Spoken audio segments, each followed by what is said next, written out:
If I were to be a oh, Lucy just said hi. Can you say hi again? She doesn't perform well under stress.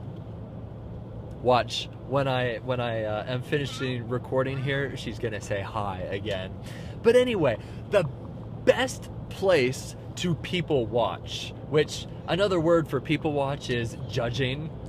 It's just people watch is more socially acceptable than I like to sit on a park bench and judge people. But the best place to make fun of people, I know I'm a horribly critical person.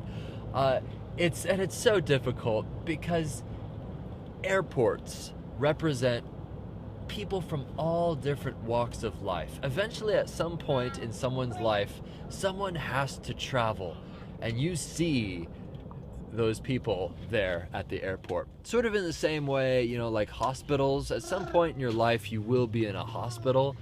Mostly old people are there because they tend to get sick more. In the same way that mostly business people are at airports. But still, you still get those people who travel in pajamas. You get those people who travel in suits and ties. Like Ireland, for example. When Liz and I were on our honeymoon, we were just been traveling for like 19 hours in the air and big bags and circles under our eyes. And we stepped off of the airplane and onto the sidewalk of Dublin, and there were people everywhere in suits and ties, and the women were in these really nice pantsuits and dresses. Everybody dresses up to travel when they're traveling to Ireland. It's like, did we miss like some beautiful person conference that's coming into town? I don't know. We probably looked awful though. Oh, there she goes. She said hi. So I love to sit in airports and watch people. And I also love to sit in airports and talk with people. Now, I'm not that kind of guy who forces a conversation. Hey, where are you from? What's your job? What's your career? What are your dreams? Can you tell me about your dreams? I'm not that kind of guy. But if someone wants to chat, I'll be open to it. I'm happy with that. When I was in Guinea, there was this layover that was like 3 or 4 hours long. It was an awful experience because no one knew exactly where the right gate was. And we were trying to go to United Arab Emirates. It's a long story how I got there. Yeah. But the more interesting part of this story is talking with this guy, this Muslim fellow, and we talked for half of the time, which is a long time, like 2 hours. Wow, just on and on and on. We talked about Jesus. We talked about what his thoughts were on Jesus. And that is my favorite question to ask people when we're talking about religion and stuff. Yeah, actually, even when we're not talking about religion, I still like to ask them, so tell me, what do you think of Jesus? If I'm on good speaking terms with them. I don't do it as an icebreaker. That's kind of mean. It's like, wow, Beau, you really like to put people on the spot. But think about it. When you ask someone, what do they think of Jesus? That is very, very telling about their lifestyle, their values. It's very interesting.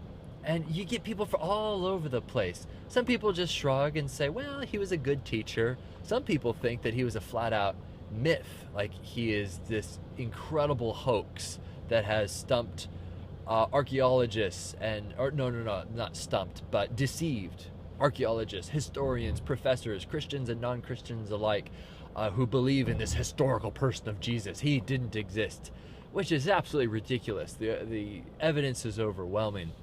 Now, what you choose to do with that evidence is, of course, up to these people. And according to this Muslim fellow, Jesus is nothing but a prophet. And oh, wow, we talked for such a long time. It was a great conversation. I hope I run into him again.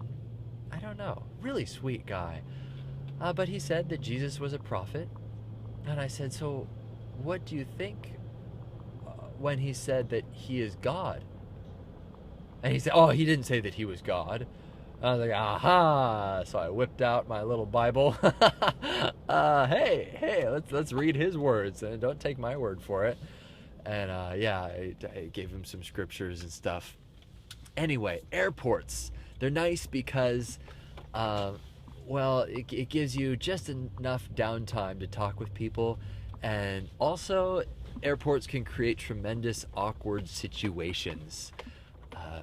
For some reason, people are never comfortable when they're waiting to board the plane or get off the plane. I don't understand it. It's like, look, you have a reserved seat. It's not like we're going into a movie theater. You will get your seat eventually.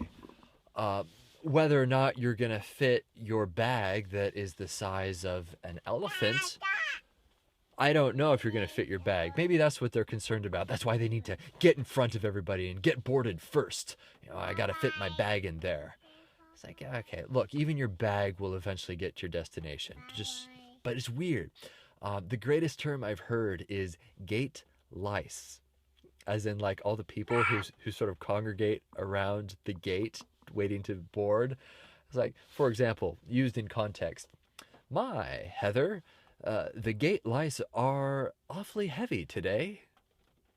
Isn't that a great term? Probably that's pretty mean, but really, it's like, come on, people, you'll get on the plane.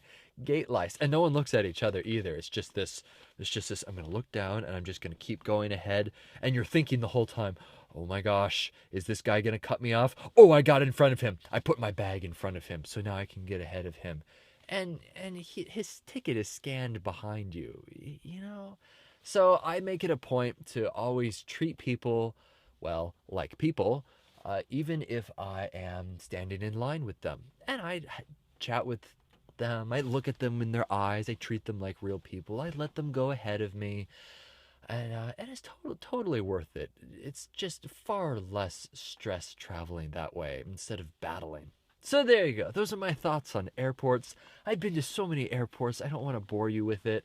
But the biggest one was in Brussels. It was about 10 miles long, walking. I'm exaggerating. It wasn't 10 miles long, but it was really long. Everybody's like, oh yeah. No, believe me, I've been in the biggest airport ever. Not until you've been in Brussels. Nah, Minneapolis is biggest. New York. Yeah, JFK. That's a big airport. Brussels. This concourse, the lady at the front of this concourse said it will take you exactly 15 minutes to get to your gate if you walk very fast. Do not stop. Walk as fast as you can. And we did. It was basically a jog. Wow. Wow. And that was just to the gate. Anyway, okay, enough thoughts. Okay, Lucy, do you want to say bye to the camera?